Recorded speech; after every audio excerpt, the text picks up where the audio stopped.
What's up, everybody? Thanks for joining me today. We are going to talk all about when I got fired from my dream gig and the lessons I learned, and hopefully something that will help you in your path on your music career. Stay tuned.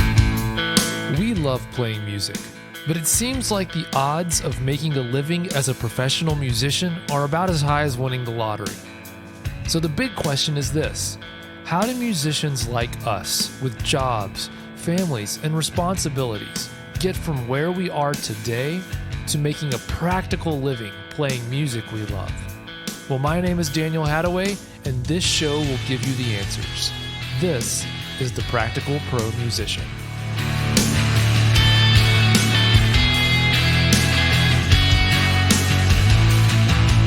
Well, hey there, my friend. How are you today? Welcome into the Practical Pro Musician. My name's Daniel. How are you? I hope you're doing good. I'm doing well. I'm getting this recording of this podcast started a little later than I'd hoped because I'm typically a person who follows my own advice.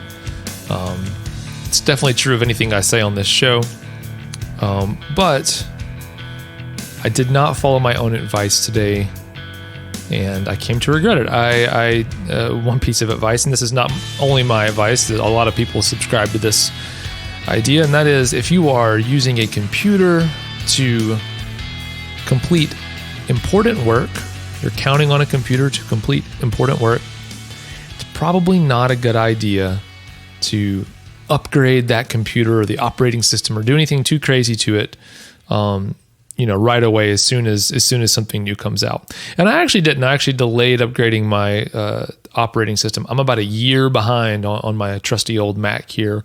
I finally came around to upgrading to the thing that came out last year. But anyway, I finally updated it, and everything seemed like it was going okay, but that all crashed and burned when I decided to start up Logic, which is what I use to record this podcast. But I suffered through it. I figured it out, and I'm here now with you. So it's all good. We're fine. We're fine here. Anyway, so today I've got something really interesting that I'm not sure if I've ever shared this story with you. It's the story about me getting fired from basically what at the time was my dream gig, and how that all went down, how that came about, and some lessons that I learned from that. First, though, I do want to tell you two things that I'm excited about, or I guess one thing I'm excited about and one thing I'd love to get your help on. So the first thing is what I'd like to get your help on. What I need your help on is this. If you love this podcast, it would mean the world to me if you went into iTunes or wherever else you listen to this podcast and give an honest rating and review. Of course, I love it if you love this podcast, to give it 5 stars and even leave a review. If you don't like it, I want to hear your feedback too. I'll tell you what, if you love the podcast, leave a review. If you hate the podcast, send me an email. You can send me an email you can use the contact page at the new website, actually, which is the second thing I have to tell you about. But first, if you love this podcast, it would mean the world to me if you left a review over on iTunes, especially because that makes this podcast more visible to everyone else who might find this podcast useful. And like I said, the second thing I want to tell you about is that that promusician.org is finally live for real. There's not much there now, but all the past episodes of this podcast are available there, and you can also contact me with the form there by clicking on the contact button. And there is much more to come. The hardest part was just getting it off the ground. I will be adding some new things. I have one really cool free resource that I'm planning on adding. I don't want to let the cat out of the bag yet on that, but look forward to that, or I hope you look forward to that, because I think it's going to be really useful for you in the future if you are serious about becoming a professional musician. All right, so like I mentioned, today we are going to talk about, I want to tell you the story about getting fired from my dream gig. Now, this is kind of a follow-up to a couple of weeks ago, we talked about money on the podcast. So if you want to go back and listen to that episode, I talked a little bit about getting this dream gig and what I was getting paid and how I didn't really manage my money very well at first. And looking back on it, I made what seemed like a whole lot of money, but I don't actually know where I spent all that money for the most part. I don't have much to show for it now. When I feel like I probably should have. And definitely now, if I made that much money from gigs in a month, you better believe I'd know where all that money went. But anyway, we talked about that a couple of weeks ago. And so the way that this whole situation went down is, I guess let me just tell you a little bit about getting the gig first. So this would have been, I think I was maybe 25. No, that can't be right. Maybe 24, 23, somewhere in there. I got this audition, and we'll talk about getting the audition and all those other pieces some other time, but got the audition, had the audition on a Thursday, got called Thursday night and said, hey, you've got the gig. This is what it pays. We rehearse all day next Monday. So like 4 days away or 3 days away, we rehearse all day, 9 to 5. And then Tuesday, we get on a tour bus and we leave for a month. So here are 21 songs to learn over the weekend. We'll rehearse them all on Monday, and we leave for tour on Tuesday. So I hope you know all the songs by then, because we're playing a show that night. So did that, and it was awesome. It was an artist that I already was familiar with, and so I knew her music. And it was a cool thing. It kind of felt like one of those movie situations where, you always dream of playing for such and such artist, and all of a sudden it happened. So it was like a dream for me. It was amazing. And I guess maybe I did over time, because the other guys around me, the other musicians, they had been doing it longer. So they kind of were a little more jaded towards the whole thing and how awesome it was. Not too much. They were all great, but it's just, you want to fit in a little bit. So you kind of start acting like you're as cool as they are. I never felt as cool as they are, but I acted like it. And pretty soon you kind of get jaded to the whole situation. It's kind of hard not to.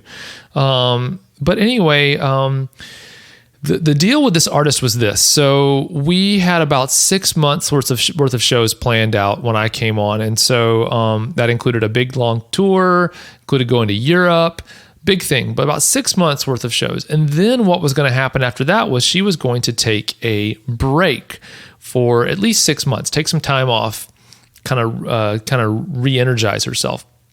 And we knew that was coming. All of us in the band knew that was coming. So we kind of planned ahead, and I did the same. So I kind of knew I was going to have 6 months off. After having 6 months of an awesome gig, I had 6 months off.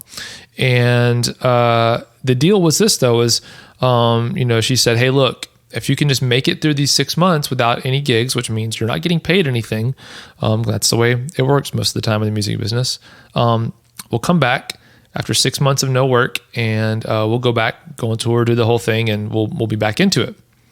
So I was like, great, awesome. So that 6 month period of time came, and thankfully the management for the artist had another artist that they let me play with. They had me play drums for, and so I was able to make ends meet. It wasn't as many shows, but it paid the same amount per show, so it was actually all right. So I kind of limped along, for lack of a better way of explaining it, for about 6 months, and then basically we came back. She came back. We did a couple of rehearsals. Had a couple of different band members. Some other band members had moved on to other gigs, but I stuck around. We had a couple of rehearsals. We went and did one show. I did one show. We had to drive up to Kentucky, up to Louisville from Nashville, so it wasn't very long, but we drove up and did that show. I'll never forget it because we got stuck in a horrible snowstorm on the way home. It took us forever to get back home from that show that same night. But I want to say maybe we did that one show, and then we had that one show, and then we had like a week break before we had another show to do. We kind of came back after 6 months, played one show, had a week break, and then we're going to go play another show. The day after that first show, I get a call from the manager of the artist, and he says, "Hey, you're fired. We don't want you to play for us anymore." And I was, shocked. I could not believe it, couldn't understand it.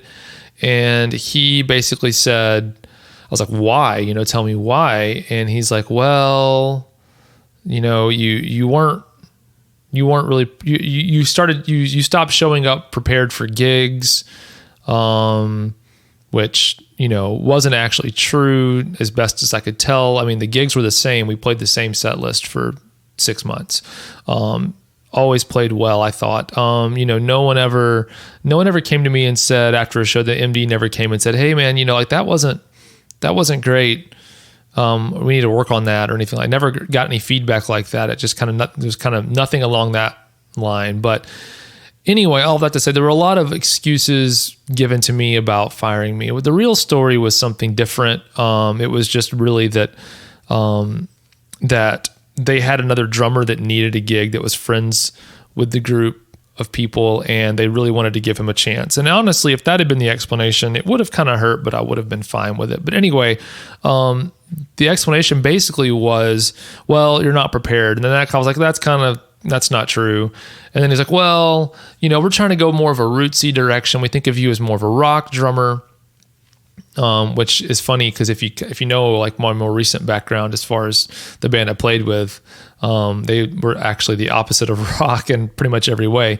But I was like, "Well, I said, well, you never told me that. Like, you never said you want to go that direction. I can play that way. If someone had said to me, 'Hey, we want to make it more rootsy sounding, let's go that direction,' I would have, been able to play that way."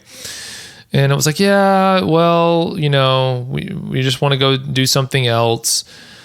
And so I was like, it just, there was nothing I could say, obviously, at that point. The deal was done, but I felt like it was so unfair. And it honestly, this is a separate lesson that we'll get into maybe in another episode, but I actually... it wreaked havoc on my life in so many ways when that happened. All the emotional stuff you could imagine that would come out of something like that, you're basically, my identity was taken away. I was the drummer for this artist. That was who I was. That was a mistake to let my identity get wrapped up in that, but that's what had happened to me. And when that gets taken away, it can really mess you up. And it definitely did for me. So bad that I actually got physically ill. I'm not sure if I ever mentioned on this podcast, I have a chronic condition, and the stress of getting fired from that gig is actually was the beginning of that whole issue. It was the first time that flared up for me and became even known to me. I was sick for months after that happened. So anyway, it was a rough situation, and it took me a long time to recover. And you might have heard the story that I got fired before. I've shared that piece a lot, not maybe in this much detail, but I don't regret it. Looking back, it was a wonderful thing to happen because I was able to basically go through and rebuild my music career from that point forward in a more methodical, structured way. And it provided the outline for everything that I teach now to other musicians. So I don't actually regret it, because it actually now where I'm at now, if that hadn't happened to me, I don't think I'd be able to. This podcast wouldn't even exist. I wouldn't be teaching this stuff if I hadn't learned what I learned after getting fired. But it was not easy at the time, and I thought today that I'd share with you a couple of lessons out of that situation that might help you in your music career, and also might help you even if you are not super serious or not sure if you're ready to move forward in your music career. I think these ideas can probably help you in your everyday life, regardless of where you're at and what your goals are with your music career. So the first one is this. I wrote these down because I didn't want to forget them. The first lesson I learned is that we should never stop auditioning. And what I mean by that is this, and this is something that I've learned actually in my other day job as well, which is you never take for granted the situation that you're in. If you ever have a little bit of success, let's say you audition for a band and you get the gig, you have not stopped auditioning. Your goal should be auditioning for that band every time you sit down with them for the rest of your life. For as long as you want that gig, you keep treating every situation like it's an audition. In other words, you put your best foot forward. You never stop reminding everyone else of why they hired you. And that's true. Like I said, in my day job, I work in a company that has franchise locations, and I work for corporate, and we have franchisees, and one of the things we talk about all the time is that you never stop marketing to your franchisees, to your customers. You never stop marketing to your customers. And as a musician, you never stop marketing to your customers. Your customers, as a musician, are the people who will pay you, who will hire you to play music for them. So you never stop. And I don't mean being weird and slimy and you don't verbally say, hey, remember that you hired me because I'm really good at this. Not that. You show them that they hired you. You show them, that's how you remind them that they hired you because you're really good at this.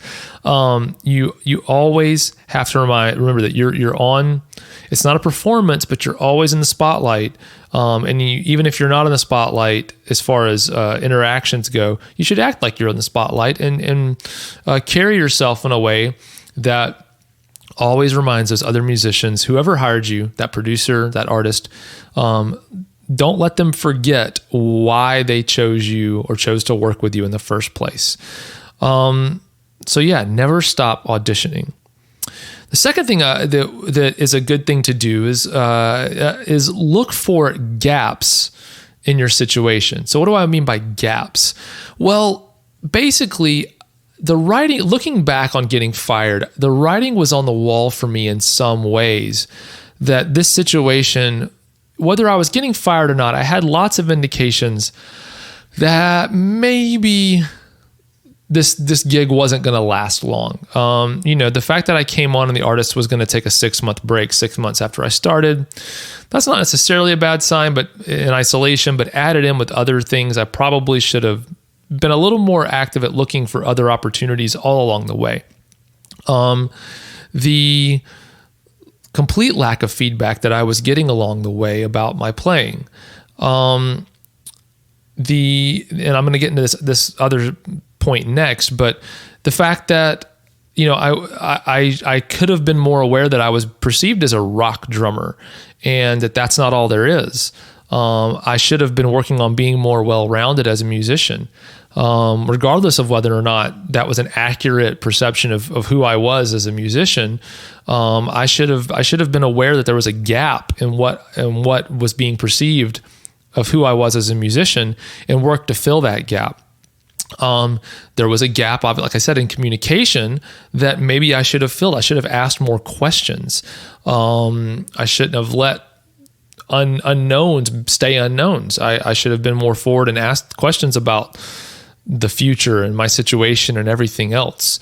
Because there's some other details I can't really get into, but there were some other, it was very obvious that the focus of the management company was moving away from the artist that I was working for onto other things. And I should have known, or should have at least asked, hey, what's the deal with this other situation? Because it looks like that's the focus and I'm not a part of that. So like, what's my standing in this situation? And so that definitely is something that you need to be aware of, is look for gaps, look for places where there might be holes or something missing.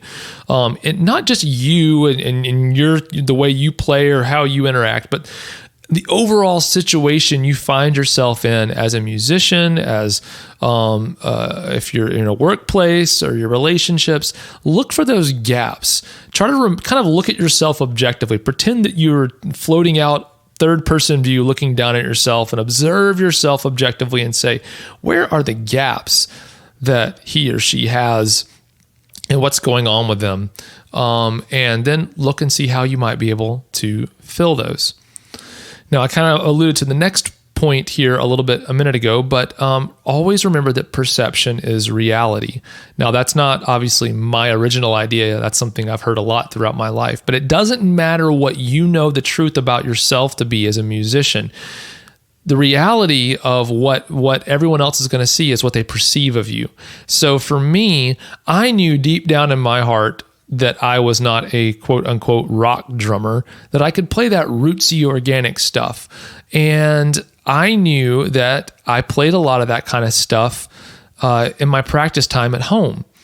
But the perception from the people who mattered, and when I say people who mattered, I mean the people who mattered in sense of me getting paid or not getting paid to play music, their perception was I'm a rock drummer. Well, if you perceive someone to be a rock musician and you want to go in a rootsy, organic, acoustic direction, guess who you're not going to pay to play your music? The rock guy. So it doesn't matter. You can be stubborn and say, I know who I am. It's up to everyone else to figure it out. The problem is that you have too much to lose by everyone else not figuring it out. And they have not much to lose by not figuring it out, because if they don't figure out who you really are, it doesn't really matter. They can go hire somebody else. And so you have to, proactively show who you really are as a musician, what you can really do, because perception is reality. It doesn't matter what the truth that you know is. If everyone else doesn't know it, it does not matter. You won't get that gig. So perception is reality. And then the last point that I want to make, and this is something that it's something that I have to remind myself of all the time, even now as a much older adult, is you can't control everything. No matter what you do, things are going to happen sometimes that you can't control. You can work on the perception and how you're perceived, but you cannot completely control how you're perceived. I look back at that specific instance, the perception of me being a rock musician, and I say, okay, look, there were pieces of that I probably could control. I could have chosen to play differently, or I could have talked about other types of music I liked more. But the reality is this, honestly, I could have done all of that and it may not have made any difference at all. The people who make the decisions may not have perceived and understood what I was doing and what I was saying, and they still might have chosen to fire me, or whatever reason it was. They might have chosen to fire me. I couldn't control that. At the end of the day, the reality of the situation, as I later came to learn or understand it, was I can't control everybody else. And at a certain point, you have to be okay with that. You can do the best you can do in your music career, and do the best. Follow as much of a process as you like. Follow as many of the tips that I can lay out if you'd like, or do your own thing. But at the end of the day, you can only control so much, and there's always going to be an element of what happens in your music career and in your life that you can't control. And that means since it doesn't encapsulate everything, it means you can't control everything. So you just got to be okay with every once in a while, or a lot of the time, things happening that are outside of your control. What you can control is how you react to the situation. You can always choose how you react to a situation. You can choose how you're going to carry yourself forward after something happens that is outside of your control, which is a great thing. It's reassuring that you always have a choice in how you react. The people in music that I have seen fail the most as far as getting gigs are the ones who have not accepted there are things they can't control. They are the ones who think that they can control everything and assertively try to do that in as many situations as possible. And what that means is I am going to be who I'm going to be, and you're going to like me as I am, regardless of what your music is. And if you don't hire me, then you're wrong. That kind of stuff. That comes out so much. It comes out a lot even in the things that I post. I get responses and replies that say, well, I'm not going to compromise who I am.